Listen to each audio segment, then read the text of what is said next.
효녀 심청.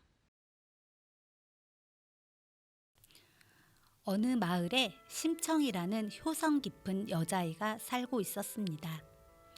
심청에게는 앞을 못 보는 아버지가 있었습니다. 아버지는 일찍 세상을 떠난 부인을 대신하여 젖동량을 하며 정성껏 어린 심청을 키웠습니다. 가난한 형편이었지만 심청은 착하게 자라나 마을 일을 도우며 아버지를 극진히 모셨습니다. 하루는 심청이 마을 잔치 일을 도우러 갔습니다. 평소보다 늦는 청이가 걱정되어 아버지는 마중을 나갔다가 그만 개울에 빠졌습니다. 사람 살려요! 그때 다행히 지나가던 한 스님이 구해주었습니다. 부처님께 공양미 300석을 바치며 눈을 뜰 수 있을 텐데. 아니 스님, 그게 정말입니까? 제가 꼭 부처님께 공양미 300석을 바치겠습니다. 부처님과 지키지 못할 약속을 하면 큰 벌을 받게 됩니다. 걱정스레 스님이 말하자 아버지는 눈을 뜰 수만 있다면 공양미 300석이 문제이겠습니까? 하고 대답했습니다.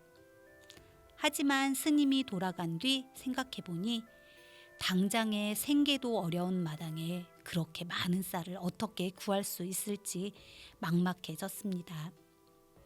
집에 돌아온 심청은 그 이야기를 듣고는 걱정하시지 말라며 아버지를 위로하였지만 심청도 달리 방법이 없었습니다.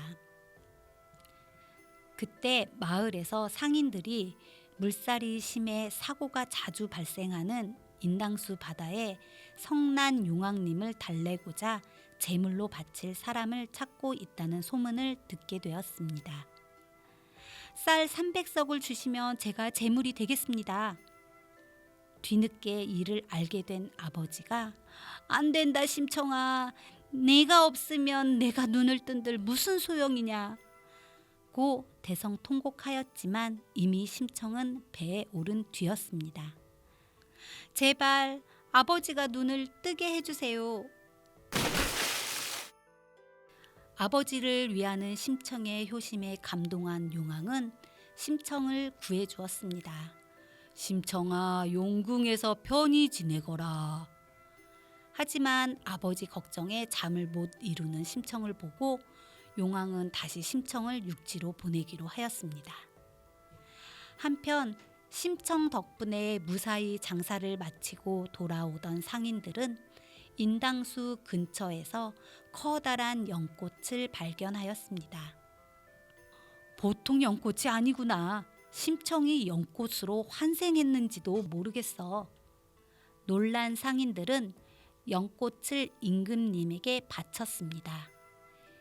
임금님은 연꽃을 매우 신기히 여겨 오랫동안 지켜보았습니다. 곧 꽃이 활짝 피고 그 안에서 심청이 나왔습니다.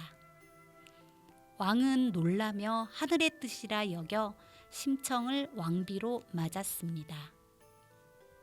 왕비가 된 심청은 선정을 베풀도록 왕을 도와 존경을 받으며 행복하게 지내면서도 아버지 걱정에 마음 편할 날이 없었습니다. 이에 왕은 맹인 잔치를 열어 전국의 맹인을 모두 초대하도록 하였습니다. 그때까지도 눈을 뜨지 못한 심청의 아버지 역시 이 소식을 듣게 되고 궁궐 잔치에 참석하기로 마음먹고 길을 떠났습니다. 우여곡절 끝에 잔치 마지막 날 간신히 도착을 하게 된 아버지는 끝자리에 겨우 앉을 수 있었습니다. 잔치에 참가한 맹인들 사이에서 아버지를 계속해서 찾던 심청은 마침내 아버지를 보게 되었어요. 아버지, 저 심청이에요. 아니, 죽은 줄만 알았던 내 딸 심청이란 말이냐?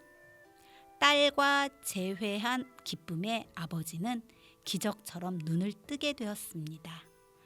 하늘이 감동한 심청의 효심으로 두 사람은 오래오래 행복하게 살았습니다.